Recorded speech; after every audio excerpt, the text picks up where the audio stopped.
Hi, my name is Sam Johnson and I'm a voice teacher. Today I'm going to be reacting to and analyzing Tori Kelly performing Dear No One.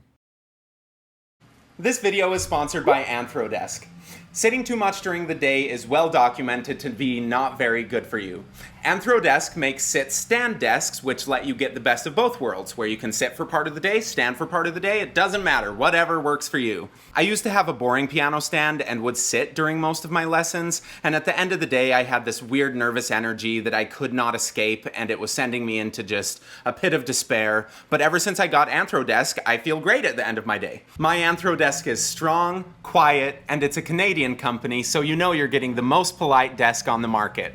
Check out the link in my description to pick one up for yourself, and thank you again to AnthroDesk for sponsoring this video and saving my life.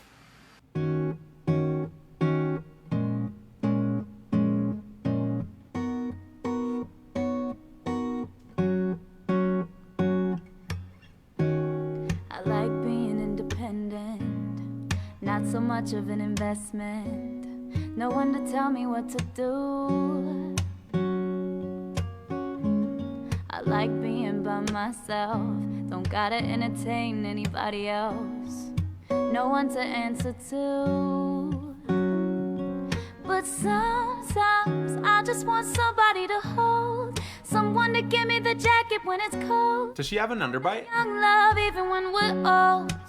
I don't see very much tension in her jaw, but it's definitely a little bit further forward than I usually expect, especially with a sound that's as easy as what she's creating. Generally, if you start getting the jaw involved a little bit too much pushing forward, or it's not good. It encourages pulling chest voice. I'm not hearing her pull chest voice, and I know that she's worked with a really great teacher and she has excellent technique. She is one of my favorite female singers right now. But it's interesting seeing that she's able to do that and have it not tangle everything else up. So I wonder if that's just like an anatomical difference. It's a little bit different from person to person, or if it's something that she's doing just because that's creating the tone and she's managed to be able to do that and get comfortable with the natural amount of higher larynx that she's gonna get from involving a little bit more of that muscle. So if I was working with her, that's the first thing I would ask, is just make sure that's benefiting her, or that that's the most comfortable way that she can move her jaw.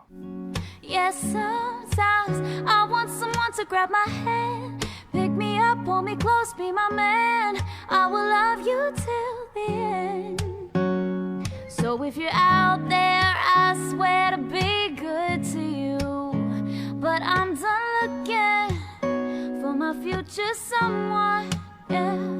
'Cause when the time is right, you'll be here. But for now, dear no one, this is your love song. Ooh.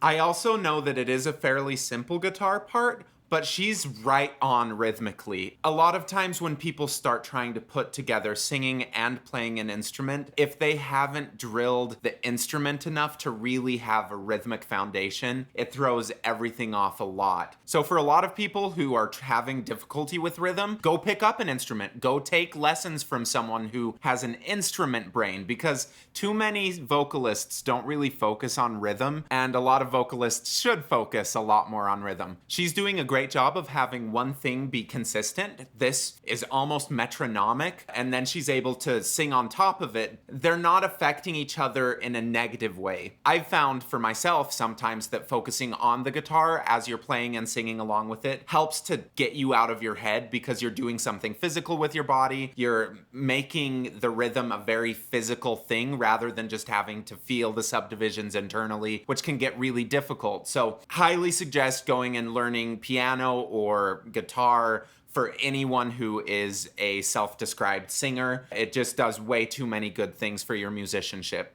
I don't really like big crowds, I tend to shut people out. I like my space, yeah. But I'd love to have a song. Her voice is so clear. To me someday, and I know it'll be worth the wait. So if you're out there, I swear to be good to you. But I'm done looking for my future someone. how quickly she's able to do her runs really makes me think that this jaw thing is not as big of an issue for her. Usually if the masseter starts getting way too involved and other muscles just around here get too tense, you're not going to be able to get that kind of agility. And that's why a lot of people, when they're working on runs, will have them focus on starting in your head voice and just lightening the mechanism up, because as soon as you lighten the mechanism up, usually these extrinsic muscles stop being quite as insane, and then you can start leaning into the sound, making it a little bit more clear without those muscles getting insane. So she has a really clear sound. It's kind of lighter, but the agility that this girl has is insane. Like, she is so quick with her runs and really, really clean with them. When the time is right, you'll be here, but I like those triplets so much. this is your love song. Ooh. You could see a little bit more of the grab when she leaned into that. So at that point, like, yes, drilling technique could help make that more easy in the long run. But I mean, so much of what she's doing is already really easy that you can kind of deviate from that for a little bit. If you were singing everything in this pressed place that you're starting to get a little bit like too muscly, that's not great. But if you just go away from what feels awesome for a second and you know that, like, okay, I have the vocal capital to do this, it's not gonna wreck me for the rest of my set, and I know what feels good still, so you can come right back to what feels good, then it's fine to kind of go away or go to more of these extreme sounds for a second. The problem that can sometimes create is if you can create it in this like bigger kind of pullier place, the body likes it. It's a very visceral feeling. You just feel it a lot. And then it kind of latches on to that, and it's easy to start stacking tension. And then if you spend too much time in that place, then maybe you won't be able to find that nice balanced spot in the middle again. So it's just something that you have to kind of feel out of, like, how far away from perfect technique can I get without it wrecking me. She's great. Like, she knows what she's doing. Sometimes I just want somebody to hold, someone to give me the jacket when it's cold. Got that young love even when we're old, yeah, yeah, sometimes. I like the little bit of vocal fry that she's doing for all of her onsets also. I find that if you use vocal fry, you're not going to be able to over compress. You're not going to be able to create a ton of air pressure, which is a relationship between how much you're resisting air from your vocal cords and how much air you're trying to push through. If you start with a little bit of a vocal fry, sometimes it just helps calm all of that down. She's also not blasting air, so she's using that to just regulate air. That's how it sounds to me. It's also just a cool little effect. A lot of people just talk with vocal fry all the time, and when you get into that, there are a lot of other things to start thinking about, and people demonize vocal fry all the time. I think some of it is the fact that we just demonize women a lot, and generally women speak with vocal fry a little bit more than men do. Yes, it can be kind of harsh if you're speaking in vocal fry all the time, especially if you start getting louder and you just like push into it. It's not great because you're not phonating your vocal cords if you stay in that situation all the time, but using it as a tool like Tori is doing right now is just helping her voice glide into a really nice place. So if you were trying to sing along with this, maybe you were doing a glottal stop onset there, that might encourage you to get a little bit too heavy. Or if you were starting with air first, like, that might encourage you to get a little bit too light. Doing that, it's kind of like Goldilocks. It's just right in the middle. I want someone to grab my hand, pick me up, pull me close, be my man. I will love you till the end. So if you're out there, Gosh, it's eyes just- wide open, good to you. I'm done looking. Ooh, yeah. 'Cause when the time is right, you'll be here. But for now, dear no one, this is your love song.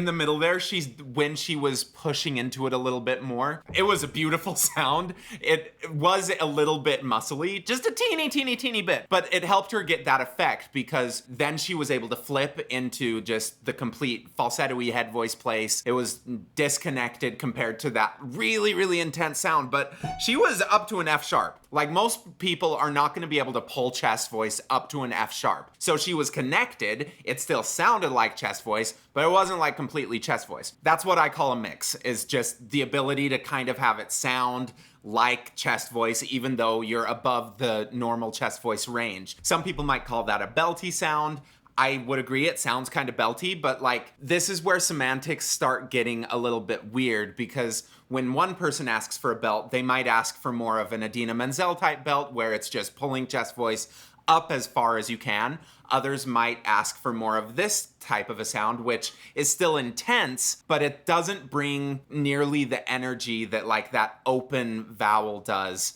I think this sounds way better. I think this is way more sustainable. And so the fact that she was able to make it to that F sharp and have it be as clear as she was able to and not stress out and like flex a ton of extra muscles makes me think that maybe the extra extrinsic tension that I'm seeing is just helping her create this kind of bright tone, because she does have just this exceptionally bright voice. And if she was starting to sing something like classical music or classic music theater or something just more dramatic and bigger, that's probably the first thing that would help her start sounding that way. She doesn't need to. Like, she sounds fine. And I'm sure that she warms up in a way that she knows where her bass line is and that all of this is fine. Like, she's fine. You can't sing like this and not be fine.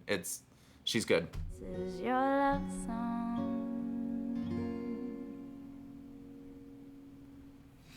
And then she ended it really soft. She had a lot of good dynamic range in this song, both where she was able to smoothly go between dynamic extremes from like a softer sound to a really loud sound in the same phrase without it breaking. And then she also had it where she initiated that break on purpose, where she kind of leaned into it and then let go immediately, which created that flipping sound, which she did on purpose. She's doing stuff on purpose. I honestly think that she's one of the best, like, techniqued voices in female pop music right now. Just the way that she sings sounds so easy, and she's able to get all of these different colors. And when you're able to do that, you can kind of turn off technique brain and just express. And I think that this is a really good example of that, where if she was just focusing on making the technique as flawless as she can, then that's where maybe looking at some of these muscle things that I'm seeing would be beneficial. But she's not in technique mode. Like, we're watching performance mode, and the technique was serving her well because it didn't look like she had to think about it at all. It looked like she was just making sounds that were awesome and pleasing to her ear and expressing herself as a person. Yeah, she's the total package. She's really good. Thank you for watching. Please like, subscribe, and share with your friends. If you could, I would love for you to leave a comment below.